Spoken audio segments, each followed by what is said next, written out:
프리웨이트는 더 실용적이지 않습니다. 머신으로 운동하면 안 돼. 프리웨이트가 실용적이고 근신경계 활성에 좋아 라는 말을 한 번쯤은 들어보셨을 것입니다. 얼핏 듣기에는 그럴듯해 보이지만 한번 제대로 생각해보면 다소 논리적이지 않은 주장이라는 점을 알 수 있습니다. 이번 영상에서는 프리웨이트가 왜 머신보다 본질적으로 뛰어나지 않은지 1번 근성장에서 2번 실용성에서 보도록 하겠습니다. 근성장부터 보도록 하겠습니다. 우선 프리웨이트와 머신의 차이가 뭔가요? 동작의 안정성입니다. 프리웨이트를 더 안정적으로 만든 동작이 바로 머신입니다. 동작이 더 안정적이면 좋은 것일까요? 나쁜 것일까요? 여러분이 벤치프레스를 하는데 누가 옆에서 자꾸 원판을 툭툭 건드린다고 가정해봅시다. 바벨이 조금씩 기울기 시작하고 오른쪽보다 왼쪽이 먼저 올라옵니다. 지금 바벨을 건드리는 사람을 제거하는 게 좋을까요? 제거하지 않는 게 좋을까요? 당연히 제거하는 게 좋겠죠. 흔들리는 바벨을 바로잡는데 신경 쓰지 않아도 되고 그냥 온 힘으로 밀 수 있기 때문입니다. 바벨을 안정화하기 위해 추가적인 노력을 해야 하면 생성하는 힘이 줄어들고 근성장에도 좋지 않습니다. 비슷하게 한 단계 더 나아가 바벨이 앞뒤로 움직이는 것을 방지하여 스미스 머신을 사용하면 바벨이 이동하는 궤적을 신경 쓰지 않고 그냥 밀 수 있기 때문에 순수 파워와 근성장에 조금 더 효과적인 운동을 할 수 있습니다. 물론 이미 벤치프레스 동작을 마스터하신 분들에게는 별 차이가 없지만 벤치프레스에 그렇게까지 익숙하지 않아 매번 바벨의 궤적을 신경 쓰면서 밀어야 하는 분들에게는 더 안정적인 머신이 훨씬 더 좋은 옵션이 될 수 있습니다. 2021년 저널 오브 바이오메카닉스에 실린 연구에서 벤치프레스나 스쿼트 동작이 불안정하면 불안정할수록 생성하는 힘 자체가 줄어든다고 합니다. 따라서 이 불안정성을 제거하고 근육이 최대 힘을 생성할 수 있는 환경을 제공해주는 것이 더 좋다고 생각할 수 있습니다. 하지만 동작이 불안정한 게 더 실용적이지 않나요?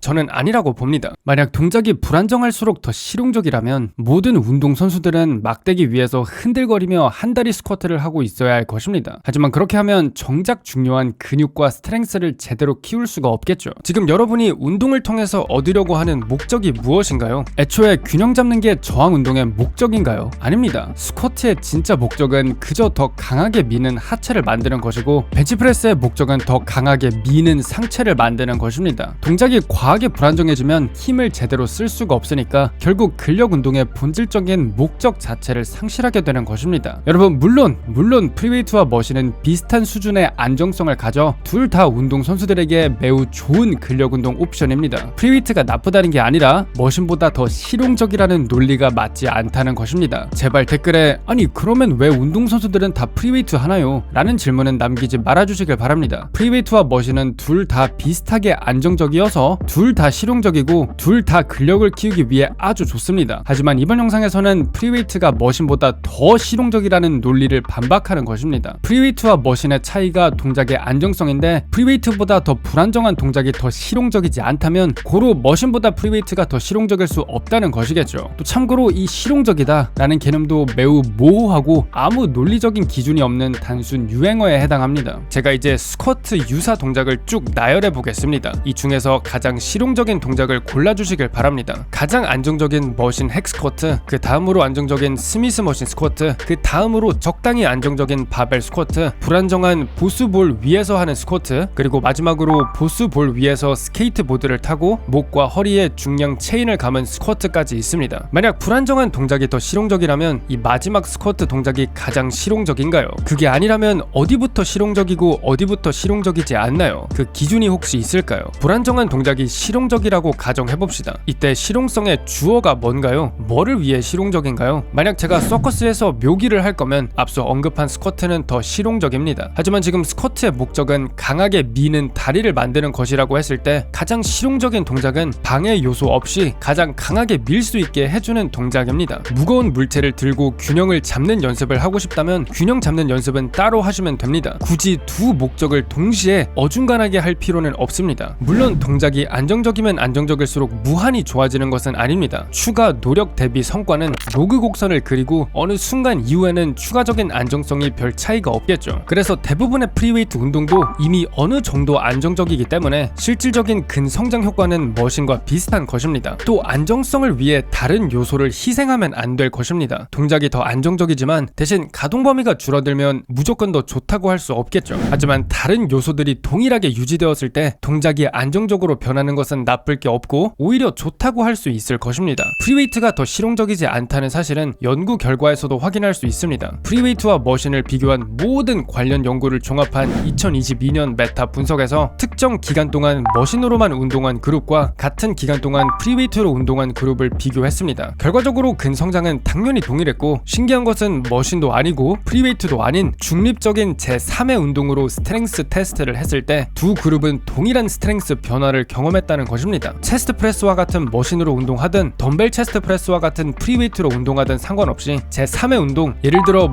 자동차를 미는 테스트를 실행했을 때 두 그룹은 동일한 스트렝스 증가를 보였다는 것입니다. 프리웨이트가 더 실용적이지 않다고 확실하게 주장하는 연구입니다. 또 프리웨이트가 근신경계 발달에 더 좋다는 신기한 주장도 자주 듣습니다. 우선 근신경계가 발달했다는 것이 도대체 무슨 의미일까요? 근신경계가 발달했다는 것은 특정 동작을 수행할 때 근육을 더 잘 동원해서 그 동작을 더 효율적으로 수행할 수 있음을 의미합니다. 하지만 이는 만능 슈퍼파워가 아니라 동작마다 다르게 적용됩니다. 팔씨름 선수는 팔씨름 동작을 위한 근신경계가 잘 발달되었고, 야구 선수는 야구공을 던지는 동작을 위해 근신경계가 잘 발달되었습니다. 바이셉 컬 100kg 드는 레리 휠슨은 처음 팔씨름할 때 여성 선수에게 지기도 했습니다. 팔씨름이라는 특정 동작에 익숙하지 않았기 때문이죠. 힘이 아주 센 데드리프트 501kg 드는 하프토르 비욘스는 대부분 라렛에게 팔씨름 상대도 되지 않았습니다. 아니, 레리 휠슨은 실용적인 바벨 프리웨이트 운동으로 3대 1000을 찍었는데 왜 팔씨름에서는 실용적이지 않나요? 근신경계는 특정 동작에 맞게 그 동작 특이적으로 발달합니다. 물론 근육량 자체가 기본적으로 모든 힘을 어느 정도 결정하긴 하지만 실제 스트렝스는 앞서 말씀드린 근신경계 발달, 같은 근육이라도 이를 얼마나 효율적으로 사용할 수 있는지와 또 중추신경계 관련 기술적인 학습 정도에 따라서 결정됩니다. 따라서 물론 벤치프레스를 많이 하면 그 벤치프레스 특유의 동작을 기술적으로 잘 익히기 때문에 그 특정 바벨의 궤적과 그 특정 저항 프로파일에 맞는 근신경계 발달을 통해서 벤치프레스를 잘 하겠지만, 그렇다고 다른 동작을 만능으로 잘하게 되는 것은 아닙니다. 앞서 언급한 하이델 박사의 메타 분석에서도 프리웨이트로 운동한 사람은 프리웨이트 중량이 많이 증가했지만 머신 중량은 상대적으로 덜 증가했습니다. 비슷하게 머신으로 운동한 사람은 머신 중량이 많이 증가했지만 프리웨이트 중량은 상대적으로 덜 증가했습니다. 보시는 것처럼 프리웨이트는 만능 운동이 아니고 스트렝스는 동작 특이적입니다. 특정 동작을 많이 연습하면 그 동작에 관한 기술적 수행 능력과 근신경계가 발달하는 것입니다. 또 프리웨이트를 하면 협응근이 잘 발달된다는 주장도 듣습니다. 그런데 협응근은 도대체 무엇인가요? 한번 예를 들어 봅시다. 스쿼트를 할 때 대퇴사두가 주동근으로 사용됩니다. 고관절 신전을 위해서는 둔근과 내전근이 사용됩니다. 보조적인 협응근으로는 기립근, 장요근, 종아리 근육 등이 있습니다. 그러면 머신 핵 스쿼트는 어떨까요? 주동근으로 대퇴사두가 있고 고관절 신전을 위해서 둔근과 내전근, 협응근으로는 기립근, 장요근, 종아리 근육이 완전히 동일하게 있습니다. 지금 비슷한 종류의 두 운동을 비교하면 그냥 사용되는 근육이 모두 똑같습니다. 프리웨이트는 협응근을 사용한다는데 머신에서 쓰이지 않는 그 협응근은 도대체 어디에 존재할까요? 이름 하나라도 들어볼 수 있을까요? 프리웨이트에서 동작이 불안정하면 그 불안정성을 안정화하면서 동작을 수행해야 합니다. 이때 무슨 특별한 새로운 근육이 쓰이는 게 아니라 그냥 기존의 근육으로 균형을 잡는 것입니다. 중추신경계가 익혀야 하는 새로운 기술의 영역이지 무슨 전에 쓰이지 않던 새로운 근육이 동원되는 게 아닙니다. 밧줄 위를 걷는 사람은 동작이 불안정하기 때문에 일반인에게 발달되지 않는 특별한 협응근이 발달하나요? 아닙니다. 그냥 기술적으로 균형을 잡는 행위를 연습하고 또 학습한 것입니다. 따라서 프리웨이트를 하면 협응근이 더 사용된다는 것도 논리적이지 않다 생각합니다. 이제 마지막으로 이해하기 쉽게 요약을 해드리겠습니다. 프리웨이트는 머신과 동일하지만 대신 동작이 불안정합니다. 따라서 저희는 밀면서 동시에 균형을 잡아야 하기 때문에 신경 쓸 게 많습니다. 만약 동작이 익숙하면 저희 근신경계와 중추신경계는 아주 쉽게 균형을 잡으면서 최대 힘을 동시에 생성할 수 있지만, 동작이 익숙하지 않다면 균형을 잡으면서 동시에 힘을 생성하기 때문에 불안정성이 일종의 방해 요인으로 작용하여 힘이 줄어들고 근성장도 줄어듭니다. 그리고 마치 보스볼 위에서 한다리 스쿼트를 하는 게 더 실용적이지 않는 것처럼, 만약 스쿼트를 하는 목적이 강하게 밀 수 있는 하체를 만드는 것이라면 불안정성을 굳이 운동에 포함하지 않아도 됩니다. 스트렝스는 동작 특이적입니다. 보스볼 위에서 평생 한다리 스쿼트를 하면 보스볼 위에서 스쿼트를 잘 하는 사람이 됩니다. 반대로 모든 스포츠 행위에 적용 가능하고 퍼포먼스의 가장 기본이 되는 기본적인 요소는 바로 근비대와 스트렝스입니다. 따라서 근성장과 스트렝스의 효과적인 운동을 하셔야지 실용적인 동작을 찾는다고 온갖 이상하고 불안정하고 보스볼 위에 스케이트를 올려놓고 한다리 스쿼트를 하는 행위를 하지 않으시길 바랍니다. 따라서 적당히 안정적인 동작을 통해 이 근본적인 목표를 도달하시는 데 집중하시길 바랍니다. 그리고 마지막으로 프리웨이트 하지 말라는 말 절대 하지 않았습니다. 만약 프리웨이트가 불안정하다고 느끼면 머신으로 바꿔도 아무 문제가 되지 않는다는 게 제 논점입니다. 벌써부터 댓글창이 많이 기대가 됩니다. 만약 보디빌딩을 한번 제대로 배워보고 싶다면 급진적 과부하 온라인 PT 코스를 고려해 주시길 바랍니다. PT 코스는 지난 수십 년의 연구 결과를 30개의 강의와 700페이지 전자책으로 압축한 최종 결과물입니다. 허위 정보와 뇌피셜로 가득한 정보의 홍수 시대에서 진실을 알고 싶다면 고정 댓글에 코스 소개를 참고하시길 바랍니다.